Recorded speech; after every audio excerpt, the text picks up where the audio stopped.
Assalamualaikum warahmatullahi wabarakatuh. Halo teman-teman semua, kami dari Politeknik Negeri Batam, jurusan Manajemen Bisnis dengan prodi Administrasi Bisnis kelas 2B Malam. Pada tugas kesekretariatan kali ini, kami akan menjelaskan dua aplikasi yang akan memudahkan pekerjaan kita dalam kehidupan sehari-hari. Kedua aplikasi tersebut adalah Foxit PDF Reader dan Notion. Sebelumnya, kami dari kelompok 5 ingin memperkenalkan diri terlebih dahulu. Saya Selena Cahyani, saya Zina Zarin, Saya Widya Paramita, dan saya Rizka Nurul Hikmah. Jadi langsung saja ke penjelasannya.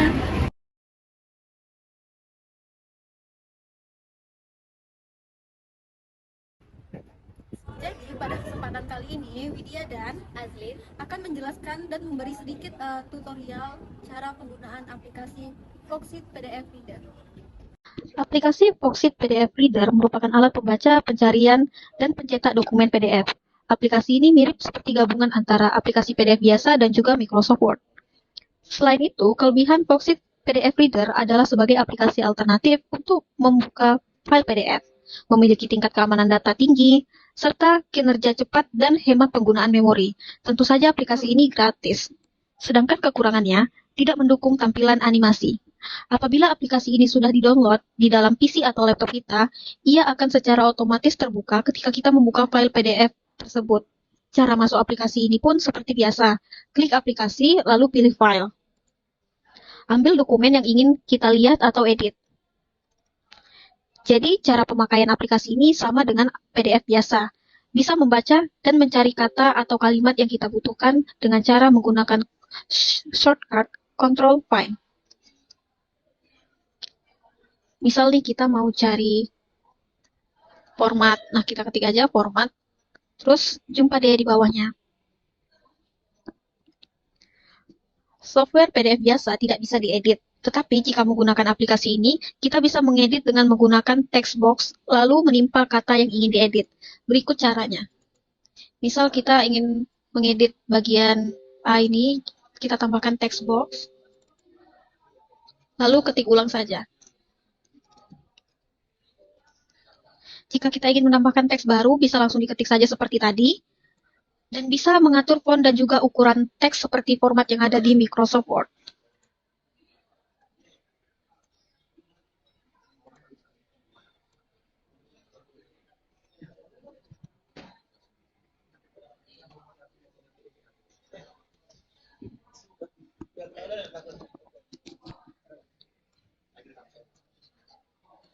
Berikut kita langsung saja ke fitur yang ada di Foxit PDF Reader. Di sini ada beberapa menu. Di sini ada Home, Comment, View, Form, Protect, Share, dan Help. Nah, di sini kita bahas dari yang Home dulu ya. Pertama ada Select. Nah, di sini ada Select Text and Image dan Select Annotation. Select Text and Image ini kegunaannya untuk memilih kata atau bisa mengambil gambar yang akan kita edit atau kita pilih untuk project kita. Kemudian ada Select Annotation. Ini nih sebagai anotasi catatan kita. Selanjutnya di sini ada Snapshot. Seperti fitur yang lainnya, Snapshot ini kegunaannya sebagai screenshot. Cara penggunaannya seperti ini. Lalu bisa kita kopikan, pindahkan ke file yang ingin kita edit. Seperti misalnya di Microsoft ini. Kemudian kita langsung pastekan saja. Nah, dia akan menjadi image seperti ini. Selanjutnya,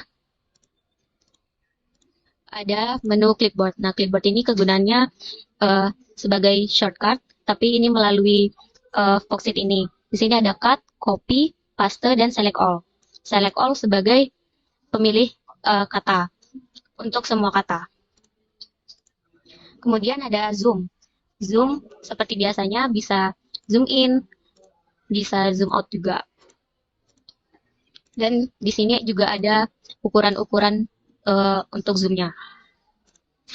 Lanjut ke page fit and option. Di sini ada actual size. Nah, ini sebagai size kita dalam menampilkannya di layar. Ada fit page, fit width, dan fit visible. Selanjutnya ada reflow. Nah, reflow ini untuk menunjukkan kembali atau memperjelas kata-katanya. balik lagi ke yang tadi ya. Kemudian ada rotate view. Di sini kita bisa rotate left, akan berbalik seperti ini. Untuk meluruskannya kita bisa rotate lagi,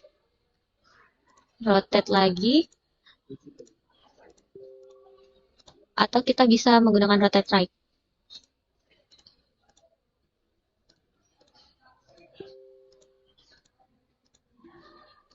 Selanjutnya ada typewriter. Nah, di sini kita bisa memilih tempat di mana kita ingin menulis atau menambahkan teks. Seperti kita ikuti contoh di samping ini ya.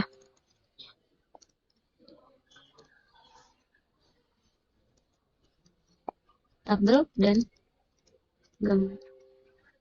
Lalu di sini kita juga bisa menyetingnya sama seperti teks yang ingin kita contohkan. Tulisannya bisa kita ubah dan fontnya bisa diubah juga sesuai ukuran.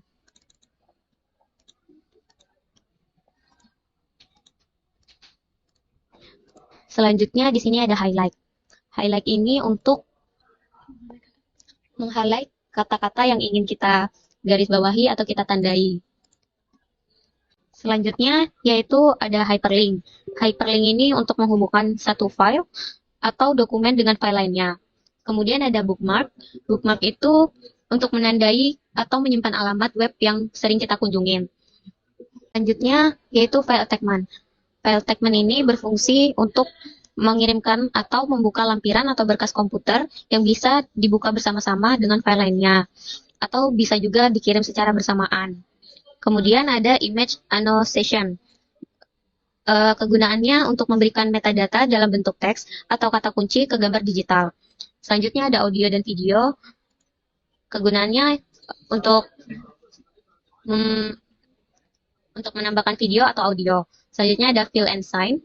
Nah, jika kita mengklik fill and sign, dia akan membuka menu baru di sebelah help. Nah, di sini kegunaan utamanya kita bisa menambahkan tanda tangan dalam bentuk gambar. Nah, di sini kita contohkan dengan mengimport file, lalu kita pilih file yang ingin kita gunakan. Oke. Nah, di sini kita bisa mengconvert signature to black and white agar menjadi tanda tangan yang sesuai dengan kertas. Dan di sini juga ada pilihan lainnya. Kemudian jika sudah, kita klik save, dan di sini kita bisa menggunakannya seperti ini. Tinggal ditempelkan saja ke kertas yang akan kita tangani secara online. Selanjutnya, kita menuju ke komen. Di sini kita bisa untuk menggaris bawahi. Di sini kita bisa meng-highlight kata dan dapat memilih warna-warna sesuai keinginan kita. Selanjutnya ada teks garis bawah. Di sini kita bisa menggaris bawahi kata yang ingin kita pilih. Selanjutnya ada beberapa fitur lain yang ada di aplikasi ini seperti mencoret kata yang bisa teman-teman lihat di dalam.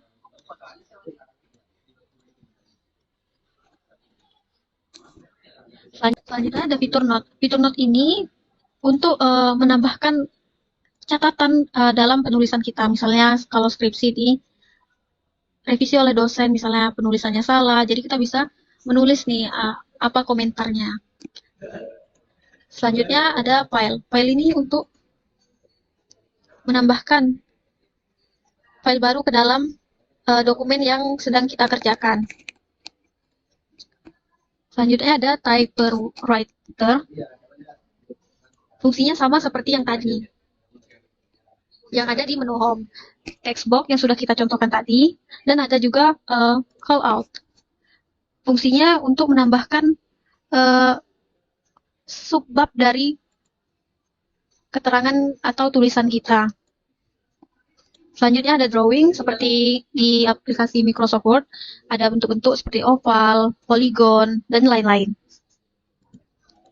Pensil gunanya untuk mencoret atau menambahkan sesuatu yang penting. Dan sini juga ada penghapusnya. jika kita melakukan kesalahan dalam pencoretan tadi.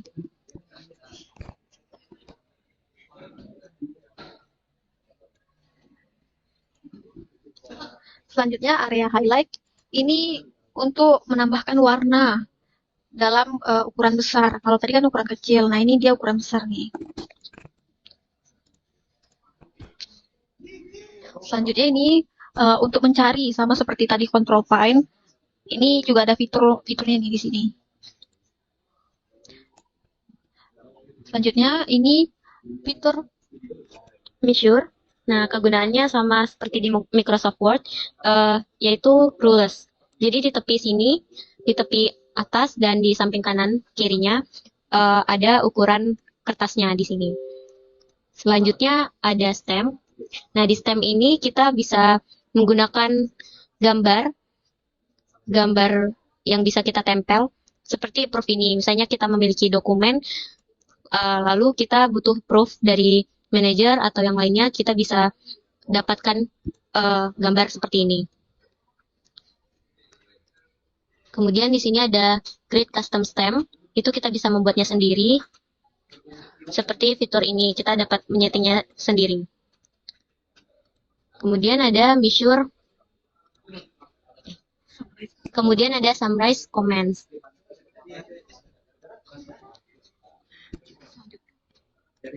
Lalu di sini ada import dan export. Kemudian ada FDF via email, ada manage comment, dan ada pop-up notes. Selanjutnya kita ke menu view. Di sini menu view ini sama dengan menu view yang ada di Microsoft Word dan sudah tidak asing lagi bagi teman-teman. Fiturnya ini sama, ada read mode, ada reflow, reverse view, night mode, text viewer, dan ini rotate view yang pasti teman-teman semua juga udah tahu caranya. Di sini ada kita bisa nih langsung ngebagi page-nya jadi 2, 4, dan juga kita bisa split page-nya ke vertikal, horizontal, dan spreadsheet. Ada auto scroll, assistant, read, word count, dan view setting. Selanjutnya kita ke form.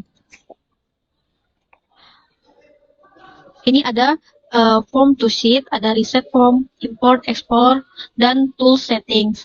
Selanjutnya ini ada protect. Kalau yang protect ini dia untuk nge-protect dokumen kita, tapi kalau yang dokumen sign ini dia berkolaborasi dengan aplikasi lain. Jadi kita harus mendownload aplikasi ini untuk tanda tangan. Kalau yang file and sign, ini yang seperti sudah kita contohkan di awal tadi. Ini ada sign and certified. Ada juga validate dan temp snap dokumen. Selanjutnya ada share yang bisa dibagikan ke email dan OneNote. Dan yang terakhir itu help. Yang seperti teman-teman semua udah pada tahu fungsinya. Sekian dari kami, tutorial singkat cara menggunakan aplikasi Foxit PDF Reader. Semoga membantu untuk teman-teman semua. Jadi, saya Rizka Hikmah dan Selena Cahyani akan menjelaskan tentang aplikasi Notion dan memberikan sedikit tutorial penggunaan aplikasi tersebut. Jadi aplikasi pertama yang akan kami jelaskan adalah aplikasi Notion. Aplikasi Notion adalah aplikasi yang pada mulanya didesain untuk membuat notes atau catatan dengan tampilan yang sederhana. Namun, Notion ini dalam perkembangannya juga bisa digunakan untuk meningkatkan produktivitas kita serta mendukung adanya kolaborasi dengan pengguna lain. Seperti yang bisa dilihat di sini, pertama kita bisa melihat personal home kita. Personal home ini pada dasarnya seperti profil kita pada aplikasi-aplikasi yang lain yang muncul di awal. Di sini bisa kita lihat ada daily, ada live. Nah, di sini tuh kalau daily misalnya kalian itu sehari-hari suka masak atau nonton, bisa kita tambahin di sini. Live itu misalnya apa sih tujuan kita atau goals kita di dalam kehidupan, misalnya yang lainnya juga bisa lulus kuliah tepat waktu atau misalnya menikah begitu. Bisa juga kita tambahin word kalau misalnya kita mau. tinggal kita tulis aja Word.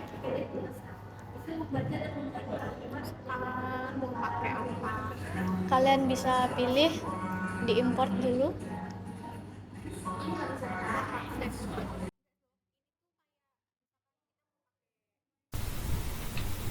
Nah, udah kita bikin worknya, lalu bisa kita cek di profil kita yang awal tadi. Nah, sudah ada folder worknya dan bisa kita lihat, dan kita bisa tambah icon di sampingnya seperti ini. Bisa kita pilih icon sesuka hati. Apabila kalian pilot, kalian bisa memilih emoji icon pilot sesuai yang kalian mau, dan kalian bisa menambahkan apapun tentang pekerjaan kalian di dalam folder yang ini.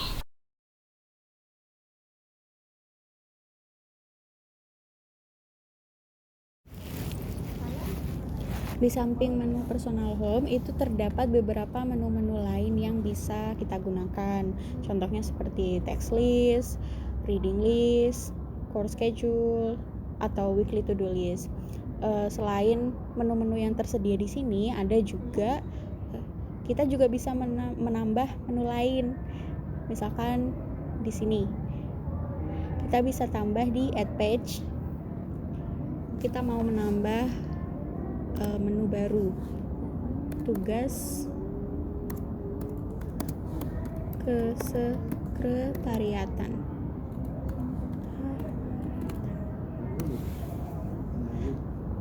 Setelah diberi judul, kita bisa menambahkan, misalkan kita mau bikin notes di empty page, atau kita bisa ambil dari template yang sudah tersedia.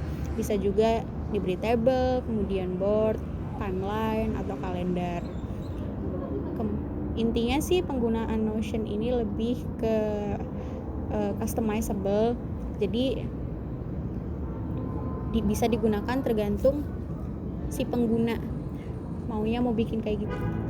Atau kita bisa juga ambil dari template yang sudah ada. Misalkan kita mau bikin habit tracker atau budgeting, kemudian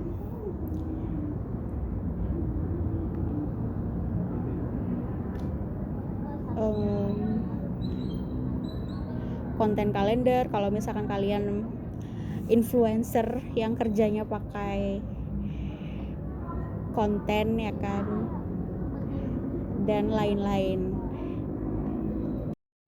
Nah, salah satu fitur yang bakalan kami jelaskan di video ini adalah weekly to-do list. Yang dimana weekly to-do list ini adalah kita bisa mengatur jadwal 1 minggu kita di dalam aplikasi ini. Nah, contohnya di sini ada hari Senin sampai hari Minggu. Kita mau bikin janji ketemu sama dokter gigi. Kita bisa klik add. Terus kita tinggal pilih to-do list-nya. Kita bisa tulis janji temu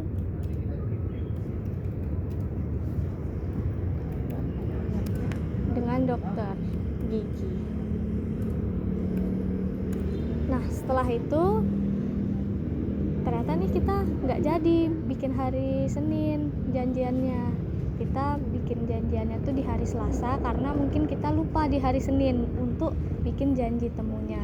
Bisa aja kita drag langsung. Kita langsung aja yang gambar tangan kita drag di hari Selasa boleh.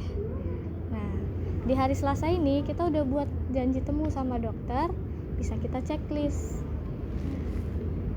Karena kita sudah melakukan janji temu, dan janji temunya itu misalnya sepakat untuk di hari Jumat. Kita bisa tambah lagi.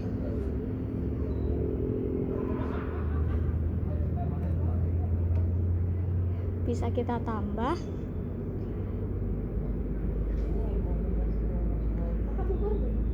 ketemu dengan dokter gigi. Dengan dokter Nah, setelah kita ketemu, kita udah pergi, kita udah check up sama dokternya, bisa nih kita langsung checklist lagi. Nah, seperti itu kira-kira untuk penggunaan weekly to-do list ini. Kalian bisa tambahin lagi kalau misalnya ada hal-hal lain, mungkin di hari Senin sampai hari Minggu ini bisa kalian isi-isi, bisa kalian checklist sendiri kalau misalnya sudah selesai.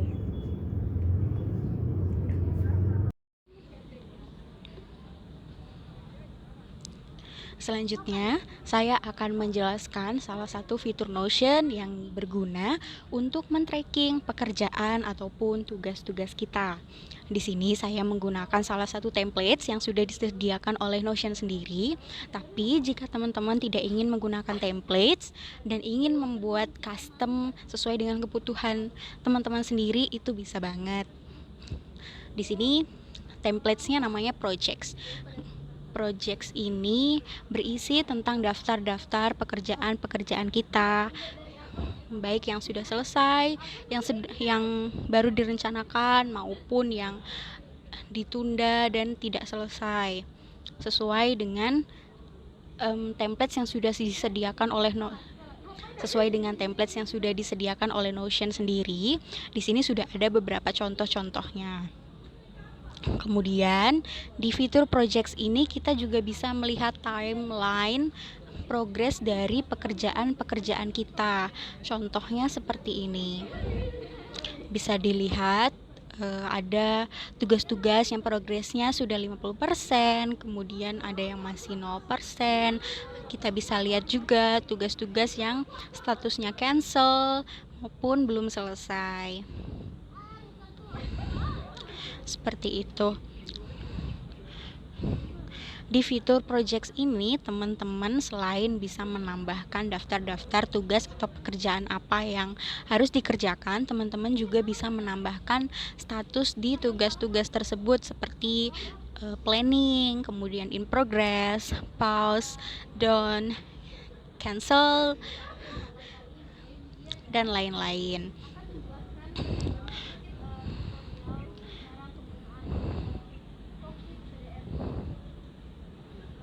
Kemudian kita bisa menambahkan project baru. Misalkan kita mau menambahkan planning. Kita memplanning tugas kesekretariatan. Kita bisa tambahkan di sini ownernya Selena, kemudian tanggal tugasnya mau dikerjakan kapan, contohnya tanggal 12. Kita juga bisa menambahkan jam, kita mau ngerjain jam berapa, atau bisa juga nggak pakai jam ya. Kemudian ini ada fitur blog untuk menyembunyikan tugas kesekretariatan dari misalkan user Notion lain gitu. Kemudian ada juga priority ini kita mengatur prioritas kira-kira tugas ini urgent atau enggak gitu. Misalkan ini urgent. Nah, di sini bisa kita tambahkan detail-detail tentang tugasnya, membuat video aplikasi. Oke.